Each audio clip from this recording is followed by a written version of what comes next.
नमस्कार, मी ओमेक्स कंपनीचे सर्व प्रॉडक्ट्स टोमॅटो, कोबी, कांद्या पिकात कायम वापरतो।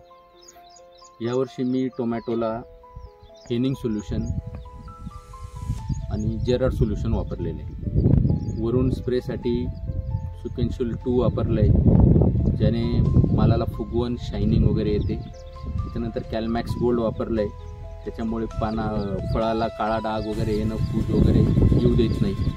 त्याचे अतिशय चांगले रिपोर्ट आम्हाला मिळाले। त्याच्यानंतर अल्बर्ट सोल्यूशन तर माझं एकदम आवडतं प्रॉडक्ट आहे। तसंच टोमॅटो पिकात चांगल्यापैकी फुटवा येण्यासाठी वापरलेले। कोबी पिकात पण मी कॅलमॅक्स गोल्ड वगैरे सर्व प्रॉडक्ट्स वापरतो। Thank you vigour.